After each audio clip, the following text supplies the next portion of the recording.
오늘 주시는 하나님의 말씀은 마태복음 24장 3절서부터 14절의 말씀입니다. 마태복음 24장 3절부터 14절의 말씀입니다.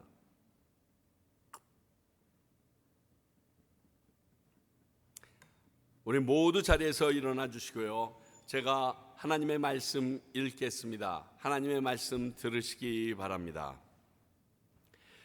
예수께서 감람산 위에 앉으셨을 때에 제자들이 조용히 와서 이르되 우리에게 이르소서 어느 때에 이런 일이 있겠사오며 또 주의 임하심과 세상 끝에는 무슨 징조가 있사오리까? 예수께서 대답하여 이르시되 너희가 사람의 미혹을 받지 않도록 주의하라. 많은 사람이 내 이름으로 와서 이르되 나는 그리스도라 하여 많은 사람을 미혹하리라. 난리와 난리 소문을 듣겠으나 너희는 삼가 두려워하지 말라. 이런 일이 있어야 하되 아직 끝은 아니니라. 민족이 민족을 나라가 나라를 대적하여 일어나겠고 곳곳에 기근과 지진이 있으리니 이 모든 것은 재난의 시작이니라. 그때 사람들이 너희를 환난에 넘겨주겠으며 너희를 죽이리니 너희가 내 이름 때문에 모든 민족에게 미움을 받으리라. 그때 많은 사람이 실족하게 되어 서로를 잡아주고 서로 미워하겠으며 거짓 선지자가 많이 일어나 많은 사람을 미혹하겠으며 불법이 성행함으로 많은 사람이 사랑이 식어지리라. 그러나 끝까지 견디는 자는 구원을 얻으리라.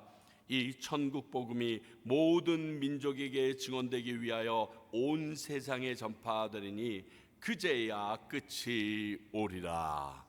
하나님의 말씀입니다. 자리에 앉아 주시기 바랍니다. 기도하겠습니다. 하나님 아버지, 사실 두렵고 그리고 지금 시대와 같은 종말의 시대를 예언하신 말씀을 저희들이 읽었습니다. 그리고 또 이 말씀이 지금을 사는 우리들에게 어떠한 이유로 허락하셨는지 알기를 원합니다. 이 모든 일은 사람이 알 수 있는 것이 아니라 오직 성령님께서 우리에게 말씀을 볼 수 있는 지혜를 주셔야지만 가능한 것임을 저희들이 아오니 아버지, 말씀을 통하여 당신의 음성을 듣게 하시고 당신의 뜻을 깨달아 알게 하시사 알게 하신 대로 우리가 순종할 수 있는 믿음이 있게 하여 주시옵소서. 오늘 말씀을 전할 때 부족한 종이나 그리고 말씀을 듣는 주님의 귀한 백성들이 이 말씀을 듣고 앞으로 우리가 어찌 살아야 될지 결단하는 귀한 시간이 되도록 성령님 도우시며 어둠의 세력 1점 틈탐이 없도록 막아 주시옵소서. 승리하신 예수 그리스도의 이름으로 기도하옵나이다. 아멘.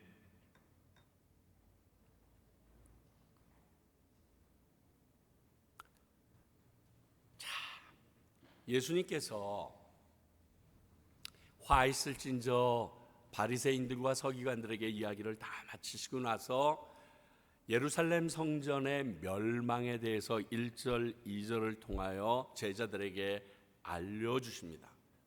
정말 지방에서 살던 제자들이 한번 수도인 예루살렘에 와서 그 아름다운, 아직은 완성되지 않았지만 너무 웅장하게 지어지고 있던 이 헤롯 성전을 바라보면서 그 헤롯 성전이 왜 무너집니까 하는 의미로 예수님에게 얘기했지만 예수님께서는 단호하게 돌 위에 돌 하나도 남지 않고 무너지게 된다라고 예언해 주시고 그 예언은 AD 70년에 이루어지게 됩니다.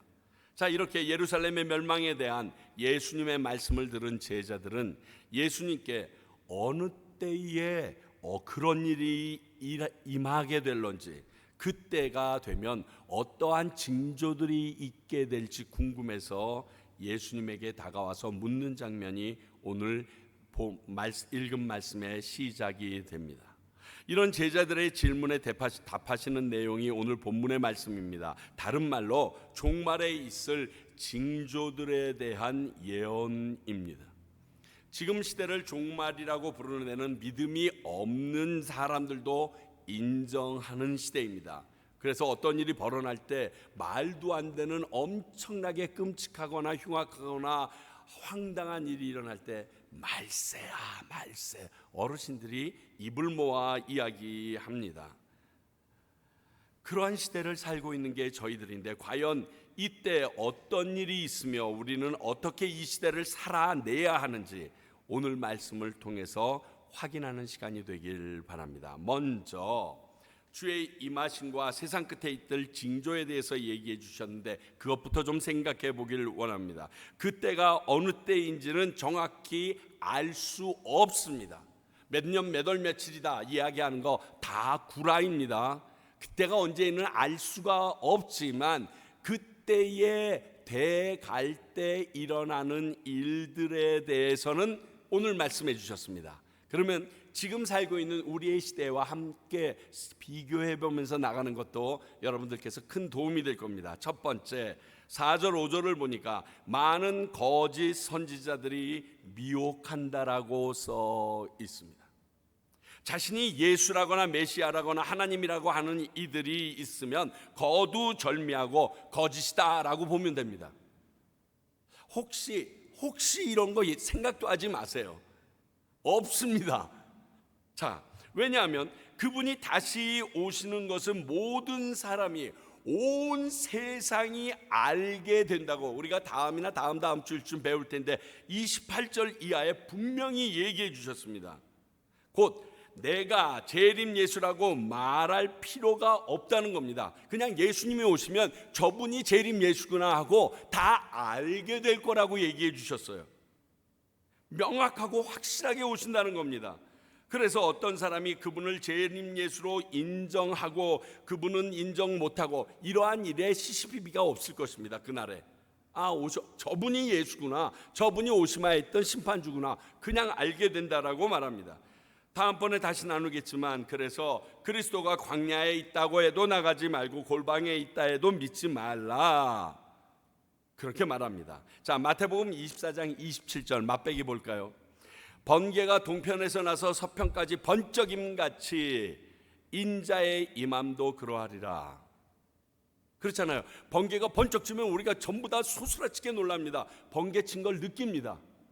천둥 소리가 안 들려도 번개 친 건 느낍니다. 근데 그렇게 예수님이 오셨네 하고 번쩍하고 느낀다는 거예요.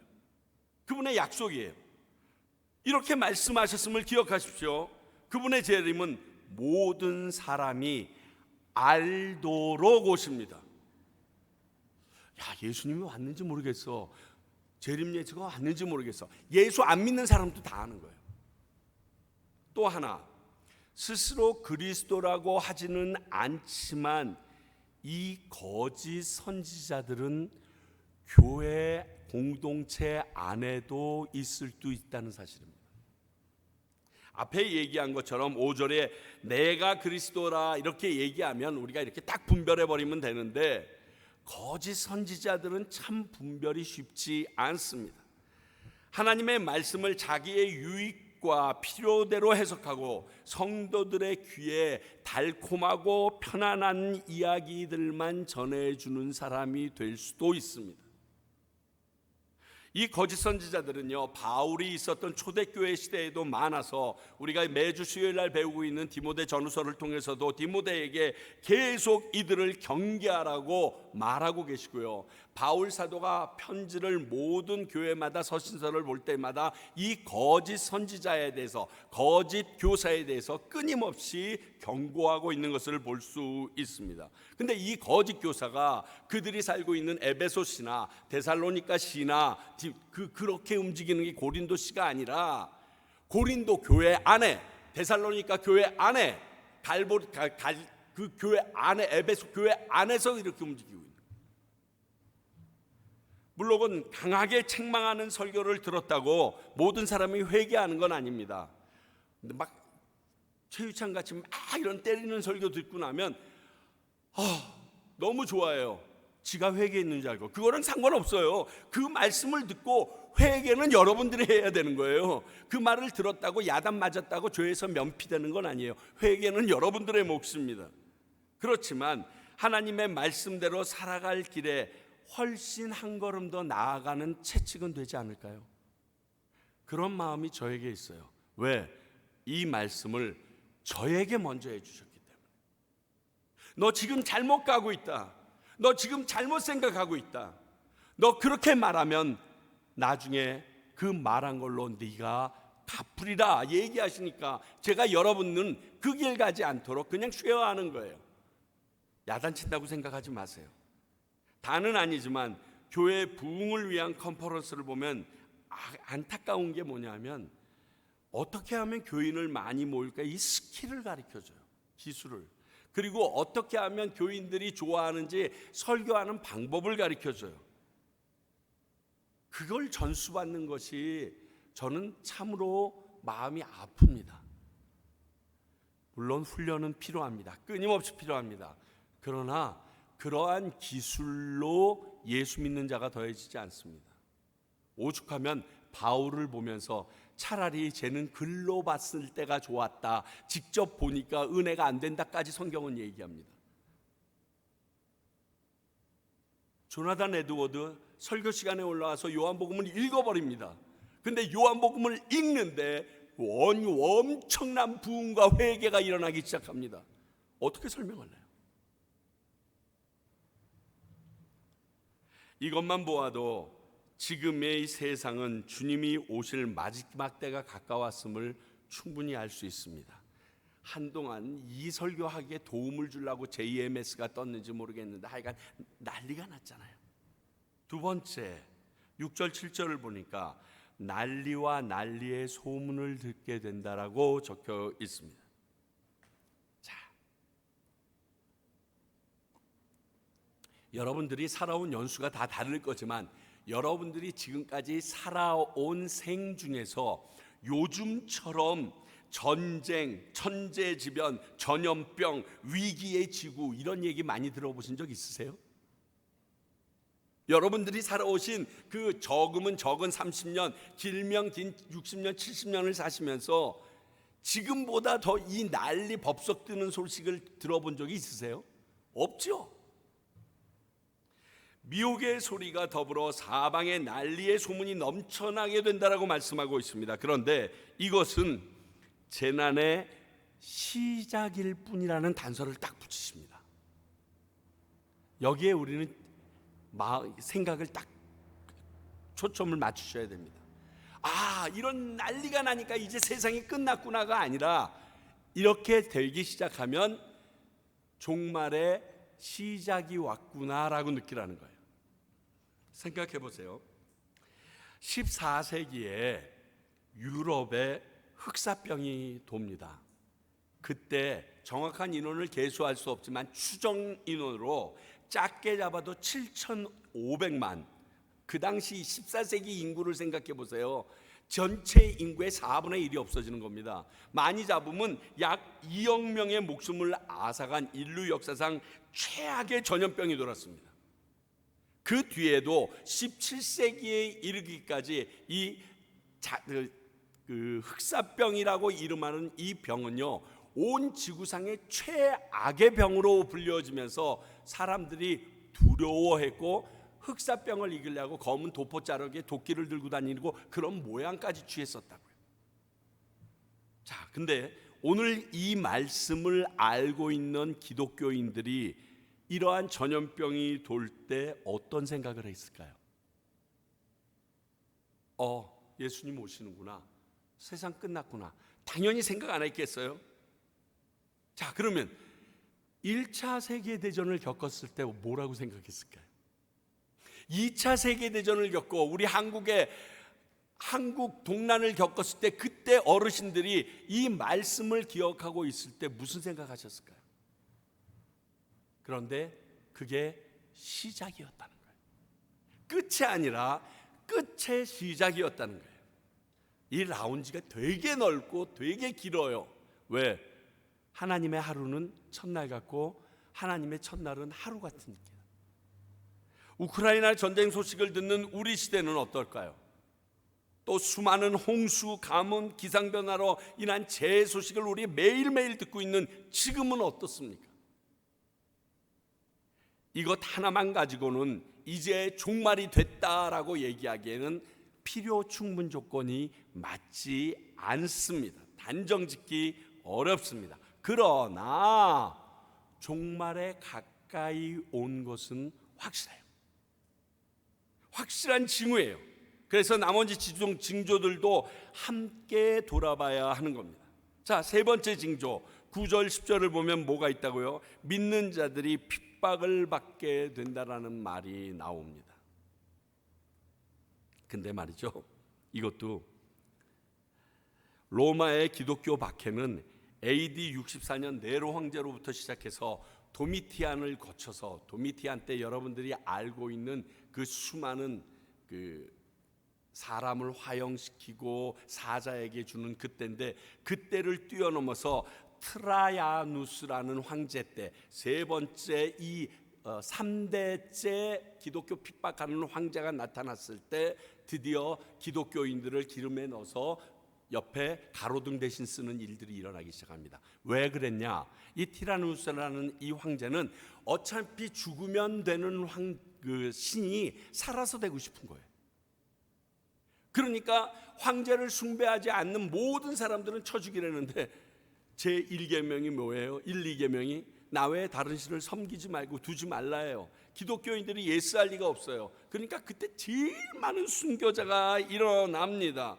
그래서 이 AD 313년 콘스탄틴 대제가 기독교를 공인할 때까지 기독교의 핍박은요 10대에 걸친 황제로 인하여 끊임없이 일어나게 됩니다. 그래서 이 기간을 로마의 기독교 박해 10대 기간 이렇게 써 있어요. 인터넷 들어가 보세요. 로마의 기독교 박해 10대 그렇게 써 있으면 이 10대의 그 황제의 이름들이 쭉 나올 정도로 아예 고유 명사가 되어버릴 정도였습니다. 여러 이유로 말하지만 한마디로 황제나 로마의 말보다 예수님의 말씀을 우선시한다는 이유가 그들이 고난을 받은 이유입니다. 그들을 가두고 죽이고 그 시체를 들깨들에게 주고 도와주는 자도 죽이고, 그래서 수많은 순교자가 나오는 게 이때였습니다.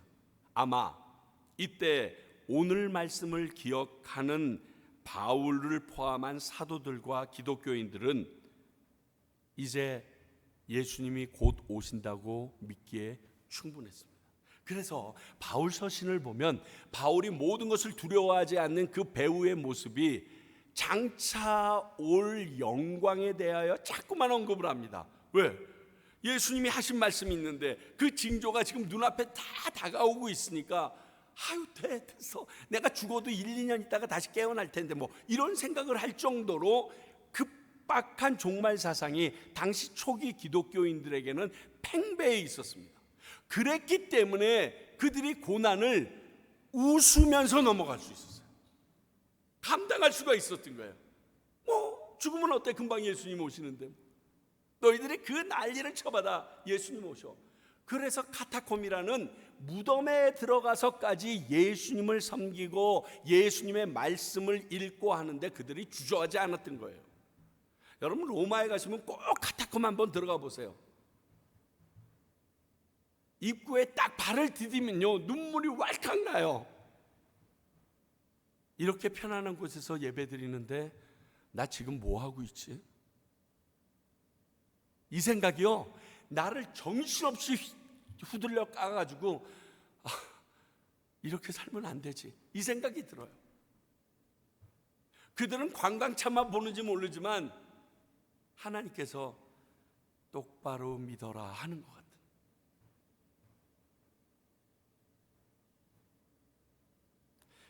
그러나 이후에도 기독교에 대한 박해는 엄청나게 자행되었습니다. 잘 아시는 대로 북한은 아직도 기독교에 대한 핍박이 최고인 나라이며 지금도 예수 믿는다는 이유만으로도 2주 전에 있었던 이란 사태처럼 두 여인이 끌려다니면서 윤간당하는 것이 지금 세상의 일입니다. 지난해만 해도 5,600명 이상의 기독교인들이 죽임을 당했고요 2,100개가 넘는 교회가 공격을 받거나 폐쇄 조치가 되었다고 미국에서 발행되는 크리스찬 투데이의 2023년 1월 17일자에 밝히고 있습니다. 그들이 조사한 바에 의하면 북한을 필두로 2위 소말리아, 예멘, 에리트레아, 리비아, 나이지리아, 파키스탄, 8위 이란, 9위 아프가니스탄, 10위 수단, 11위 인도 순으로요 50개 나라를 쭉 이야기했는데 엄청 많은 나라가 아프리카에 속해 있고요. 모슬렘권에 집중되어 있어요. 오직 예수님을 내 주인으로 고백했다는 이유 하나로 고난과 핍박을 받고 있는 나라들이 이렇게 많습니다. 우리는요, 오늘 예수님이 말씀하신 이런 세 가지 조건에 부합한 지금의 시대는 분명히 종말의 때이며 예수님이 다시 오실 시간이 가까워졌음을 확인해 볼 수 있습니다. 지금 그 시점에 와 있습니다. 그렇다면 중요한 건 이럴 때 우리는 어떻게 해야 하는가? 두말할 필요 없습니다. 마지막 때에 우리는 주님의 말씀이 기억나야 돼요. 주님의 말씀을 기억해야 돼요. 이게 제일 중요해요. 지금 이 마지막 때인 것까지 느끼지 못하는 것은 주님의 말씀이 어떻게 적혀 있는지 몰라서거든요. 우리는 오늘 살펴봤잖아요. 주님의 말씀을 기억해야 되고 이걸로 끝이 아니에요. 이런 때는 어떻게 하라고 행동 강령까지 쭉 말씀해 주십니다. 단 그 방법이 그 어려움들을 피하는 방법이라고는 얘기하지 않았습니다. 여러분, 그 고난과 핍박을 안 겪게 된다라는 이유로 주신 건 아닙니다. 믿음을 지킬 수 있는 방법이 무엇인가 알려주신 거예요. 이게 헷갈리면 안 돼요. 예수님이 말씀하신 방법대로 살면 나는 고난과 핍박이 없이 넘어갈, 아니에요. 그 가운데서도 믿음을 지킬 수 있는 방법을 얘기해 주십니다. 그 첫 번째로 제가 여러분들에게 제시하는 것은 성령 충만한 삶을 살아야 한다라고 감히 말하고 싶습니다. 갑자기 너무 뜬금없다라는 생각이 들 거예요. 아니, 갑자기 종말 얘기하다가 하나님의 말씀에 예수님의 말씀이 기억나야 된다는데 왜 성령 충만이야? 요한복음 14장 24절, 보혜사 곧 아버지께서 내 이름으로 보내실 성령, 그가 너희에게 모든 것을 가르치고 내가 너희에게 말한 모든 것을 생각나게 하리라. 성령님이 오셔서 우리에게 하실 일이 그분의 말씀, 성경 말씀을 우리에게 바르게 알려주시고요, 그리고 그 성경 말씀이 기억나도록 해주신다는 겁니다. 분명히 보혜사 성령이 하시는 일이 이거라고 말했습니다. 이 말은요, 예수님께서 하신 말씀이 나의 노력이나 기억력으로 필요할 때 기억나는 것이 아니라는 사실을 얘기해 줍니다. 자, 기억력은 있습니다. 말씀을 많이 외우고 있습니다. 그런데 어떠한 상황에 맞는 말씀이 생각나게 해주는 것과 내가 말씀을 기억하고 있는 것은 다른 겁니다. 많은 말씀을 기억하고 있어도 우리가 인터넷에 들어가서 주요 단어를 쳐야지 그 내용들이 나오듯이 지금 상황 가운데 내가 어떤 말씀으로 대처하고 기억나서 행동해야 되지 할 때는 성령님께서 내가 알고 있는 말씀 중에서 기억나게 하신다. 여러분, 기억나게 하신다고 그랬어요. 모르는데 알게 하신다고 그러지 않았어요. 안 읽어보셨으면 기억 안 나요. 여러분, 컴퓨터에 입력 안 돼 있는 거 아무리 엔터키 100번 눌러도 아무것도 안 뜹니다. 최소한 성경을 한 번 이상은 읽어야 돼요. 그러면 하나님께서 기억나게 하신다고요. 그 상황 가운데 지금 그 얘기하고 계십니다. 또 하나 중요한 건 아무리 기억이 나도 그 말씀이 그 상황과 어떻게 연결되는지 알아야 될 거 아니에요. 그게 가르치시는 거예요. 말씀이 기억이 났는데 왜 이 말씀을 주셨지? 이러면 이거 안 되는 거예요. 적용이 발라야 돼요. 그런데 말입니다, 이 성령을 받는 것도 나의 능력이나 노력 여하로 주어지는가? 성경은 그렇게 말하지 않습니다. 누가복음 11장 13절, 너희가 악할지라도 좋은 것을 자식에게 줄 알거든 하물며 너희 하늘 아버지께서 구하는 자에게 성령을 주시지 않겠느냐 하시니라. 성령은 누가 주세요? 하늘 아버지가 주시는 거예요. 내가 단계가 몇 개 올라가고 게임 아저씨 레벨이 몇 개 올라가면 성령이 나에게 딱 장착되는 게 아니고 하늘 아버지께 간구하면 그분께서 내 사랑하는 자식이 그런 이유로 성령이 필요하구나, 그리고 듬뿍 나의 노력과 상관없이 은혜로 주어주신다고 약속을 하셨어요. 그렇습니다. 이 성령도 하나님 아버지께 간구해야 없는 것입니다. 그러면 이런 마지막 때가 가까울수록 우리는 뭐 해야 돼요? 기도하고 말씀 집중해야 되는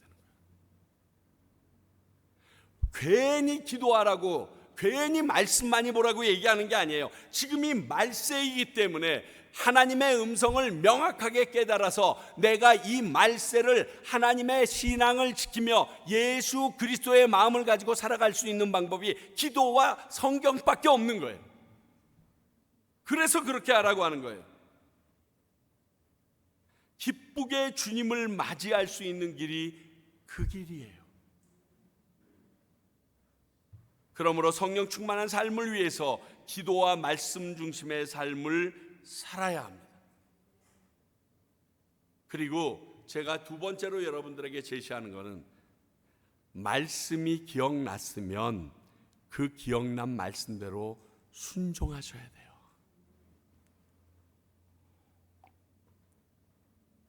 저는 이게 더 중요하다고 보는데, 내가 어떤 행동을 하거나 선택을 하기 전에 성령님이 말씀을 갑자기 지나치듯이 번쩍하고 기억나게 하셨어요. 근데 그렇게 하면 내가 손해를 봐. 내가 하고자 하는 일은 이룰 수 없을 수도 있어. 그래서 아는데요, 주님, 오늘은 그냥 스킵하겠습니다. 이러면 소용이 없다는 거예요. 오늘은 지나치겠습니다. 이러면 말짱 도루묵이라는 거예요. 말씀이 기억나도 필요가 없는 거예요. 쉽게 얘기해서 앞에 애가 3번 답을 4개 던져줬는데 그 답을 보고 딴 걸 쓰는 거랑 똑같은 거예요. 그러니까 갑자기 스치는 말씀이 우리에게 기억나면요, 순간 멈춰서서 그 말씀과 내 행동을 지금 비춰봐야 됩니다. 그리고 그 말씀대로 돌이켜서 결정해버려야 됩니다. 참 중요해요. 자, 오늘 말씀에서만 우리가 3가지만 살펴볼까요? 11절 보니까 미혹당하지 말아야 한다라고 얘기했어요. 이런 거짓 선지자들에게 미혹당하지 않으면 당연히 성경 중심의 삶을 살아야 되고요, 그러한 신앙생활로 바른 적용까지 있어야 미혹당하지 않는 겁니다. 사람의 경험과 세상이 추구하는 가치를 따라가는 것부터 경계해야 됩니다. 왜? 그 길은 하나님이 원하는 길과 거리가 멀 가능성이 높아요. 왜? 세상이 추구하는 길이니까.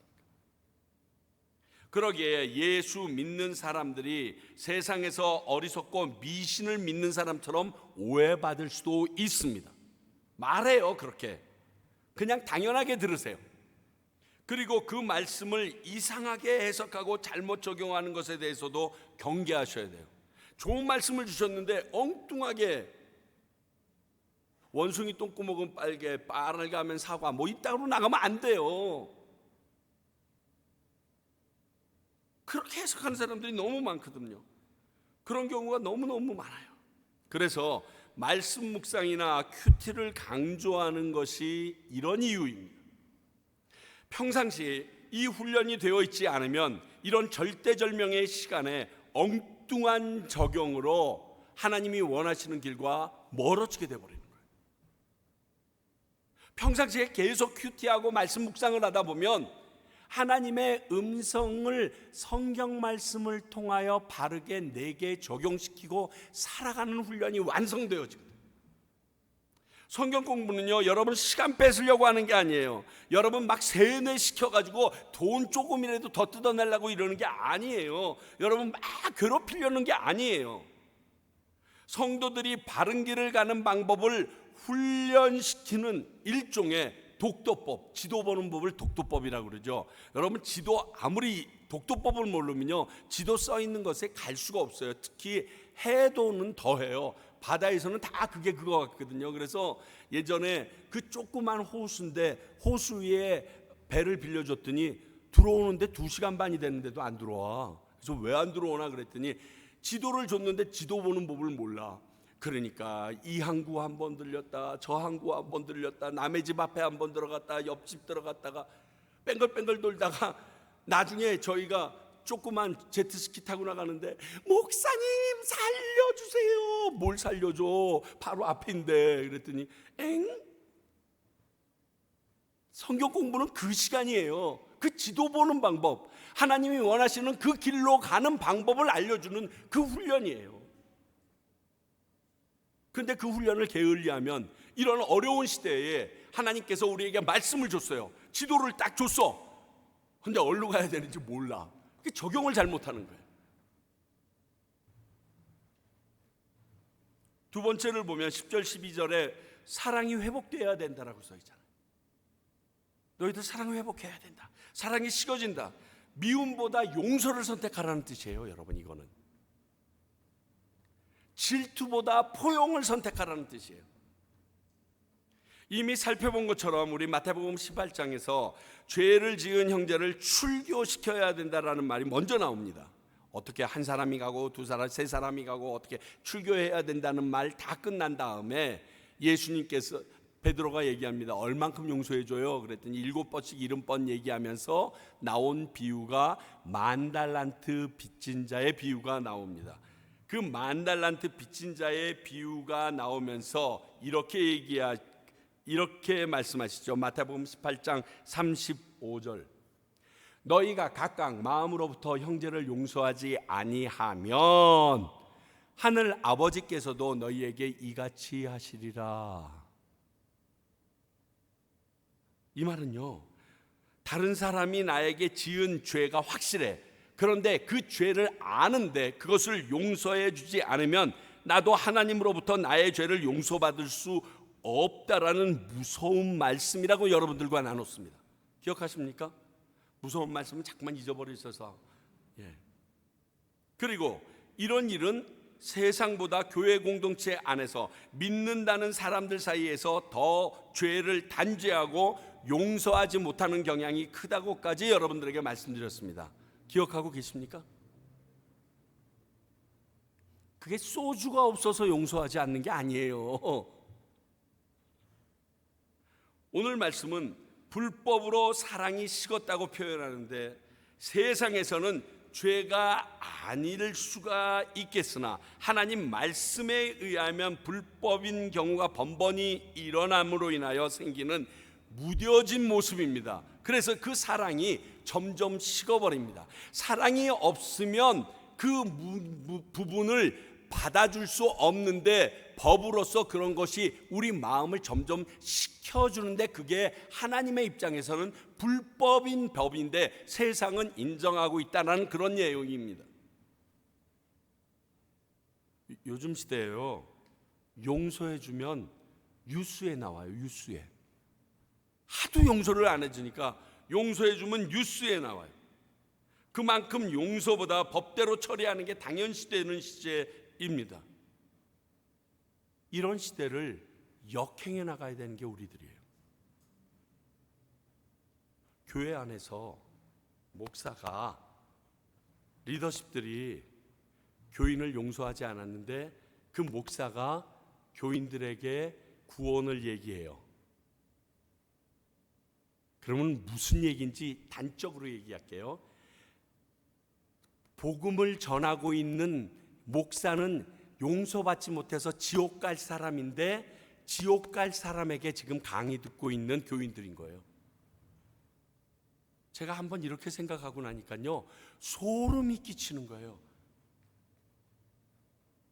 나는 지옥 갈 남을 용서하지 못하고 미운 마음이, 시어머니에 대해서도 미운 마음이 너무 많아. 남편도 미워하고 아내도 미워하고 목사도 미워하고 주변에 내 직장의 상사도 너무 미워하는 마음이 많은데 교회 가자 그래. 그러면요, 그분 하늘나라 보내고 나는 지옥 가는 거예요. 그러니까 예수님이 뭐라고 얘기합니까? 안 돼. 사랑이 회복돼야 돼. 안 그러면 네가 위험해. 지금 그 말씀하세요. 근데 그걸 알까요? 본인은 몰라요. 물론 우리 힘으로 하는 게 아닙니다. 죄 많은 우리를 은혜로 용서하시고 자기 목숨까지 십자가에 주신 사랑으로 구원해 주신 예수님의 사랑을 믿는 그 사랑으로 하라는 거예요. 그러니 우리가 이 하나님의 사랑을 믿지 않으면 우리도 예수님처럼 자기 몸을 버리면서까지 다른 사람을 사랑하는 아가페의 사랑은 할 수 없다라는 말입니다. 그러므로 온전한 사랑의 회복은 우리가 그 하나님의 사랑을 믿고 그 사랑을 경험하지 못하면 불가능합니다. 내가 먼저 그 예수님의 하나님의 사랑이 절절하게 느껴져야 되는 거예요. 이번에 단기 선교팀들 각 집마다 들어가는데 아무 말도 안 했는데 그 집에 딱 들어갔는데 울기 시작해요. 근데 왜 우는지를 몰라 본인들이.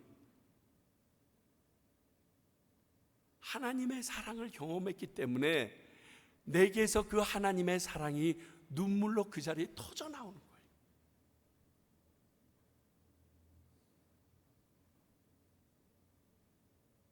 그 사랑으로 내 형제자매와 주위 사람을 봐야 하는 것입니다. 그러면 자신을 죽이는 자들을 십자가 위에서 용서해 달라고 기도하셨던 예수님까지는 아니더라도 나를 괴롭히고 힘들게 하는 이들을 용서할 수 있는 능력을 내게 주실 것이기 때문에 그렇습니다.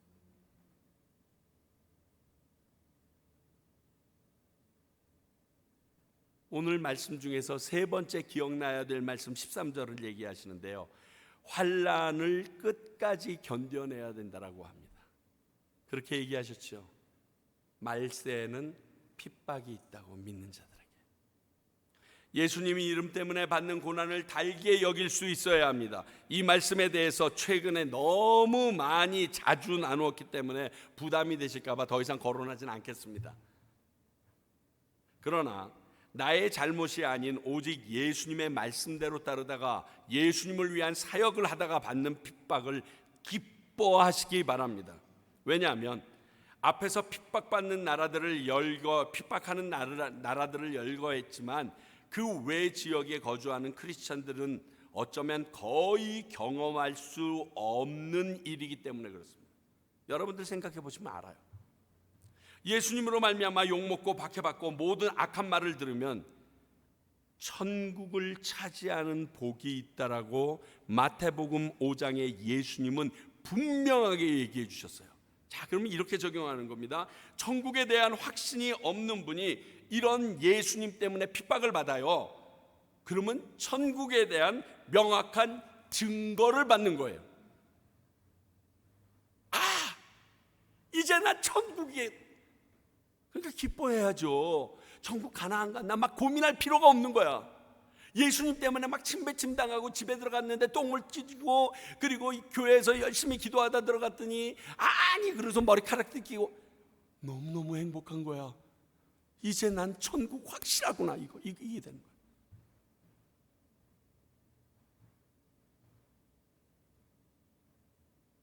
이렇게 적용이 되어지게 됩니다.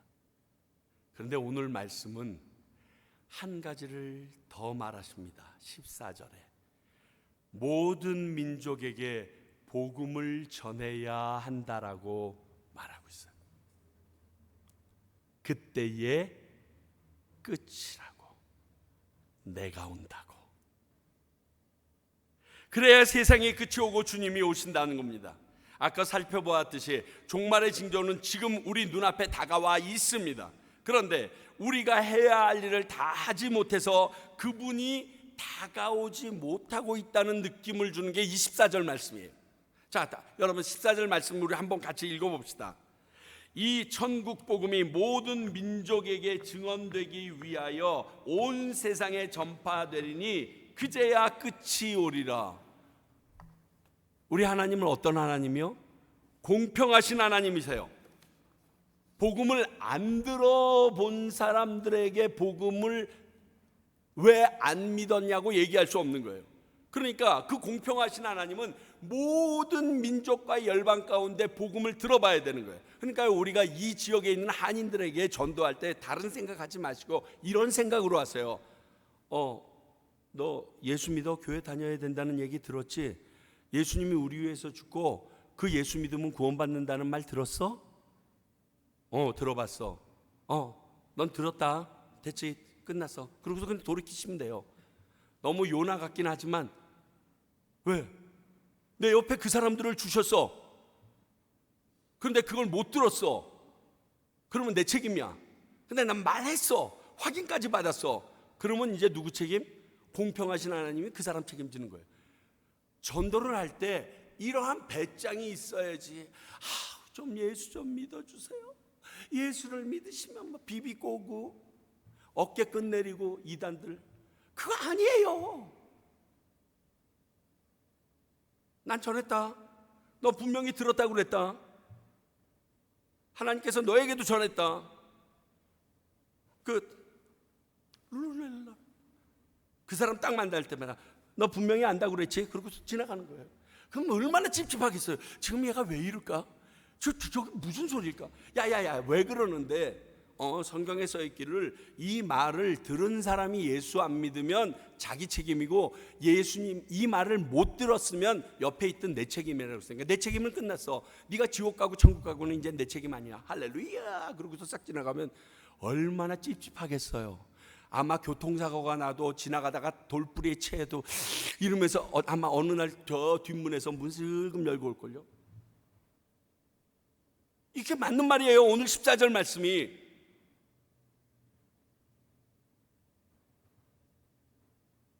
주의 영광 이곳에 가득해 우린 선의 주님과 함께 찬양하며 우리는 전진하리. 뭐라고요? 모든 열방 주 볼 때까지. 이걸 기억하셔야 돼요. 언제까지요? 모든 열방 주 볼 때까지. 요즘 이것 때문에 이 과테말라를 찾는 분들이 이렇게 많아지는 겁니다. 우리 김태중 선교사님 같은 분들이 이곳에 계신 겁니다.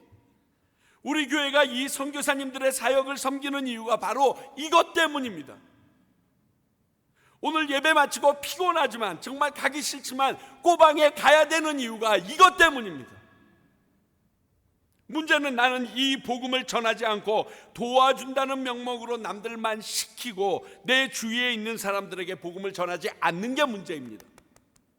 아까처럼 전하셔야 돼요. 그제야 끝이 온다는 말씀을 이해 못하시는 건 아니죠. 지금 우리가 기억해야 하는 예수님의 말씀 중에서 이 복음 전도가에 대한 말씀이 가장 중요합니다. 마태복음 28장 마지막 말씀도 복음을 전하라고 하셨고요, 마지막 승천하시면서 요한 사도행전 1장 8절도 이 복음에 대해서 증거하고 계십니다. 오죽 중요하면 마지막 끝에마다 예수님께서 우리에게 이 말씀을 하셨겠습니까? 왜냐하면 내가 복음을 전하는 것 자체가 예수님의 말씀을 계속 기억할 수 있는 최고의 방법이기 때문에 그래요. 내가 복음을 전하고 있으면 내가 왜 전하지? 그러면 그때부터 예수님의 말씀이 다 기억나기 시작하는 거예요. 통로예요, 통로. 한번 미친 듯이 좀 전해보십시다. 특히 이 과테말라에 살면서 산지족도 좀 접해보시고 믿지 않는 4,000명이나 되는 한인들에게도 복음 좀 전해보시고요. 디모데후서 4장 1절 2절 하나님 앞에 살아있는 자와 죽은 자를 심판하실 그리스도 예수 앞에서 그가 나타나실 것과 그의 나라를 두고 엄히 명하노니 2절 너는 말씀을 전파하라. 때를 어떤지 못 어떤지 항상 힘쓰라. 범사의 오래 참음과 가르침으로 경책하며 경계하며 권하라. 엄히 명령하신 하나님 예수님의 말씀대로 살아내셔야 합니다. 복음을 전하셔야 합니다. 그날에 이 말씀대로 산 사람과 안 산 사람 간의 경계는 너무나 뚜렷할 것을 저는 확신합니다. 그러니 그때 가서 후회하지 마시고 제발 제가 이렇게 양복 입고 여러분들에게 말할 때 들으세요. 제발.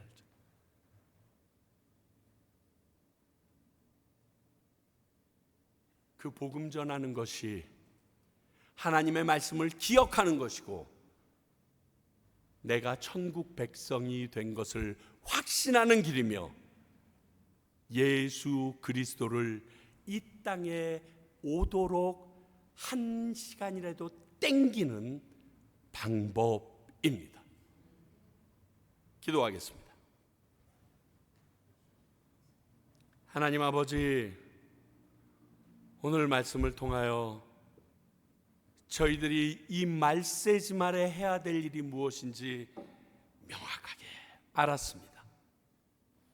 제발 알고 갈등하지 말게 하시고 이제 발을 내디디게 하시고 입술을 열게 하시며 손을 내밀어 그들의 옷자락이라도 끌어당기게 하여 주시사 예수 그리스도가 오실 그 시간을 당기는 우리들 되게 하여 주시옵소서. 예수님 이름으로 기도하옵나이다. 아멘.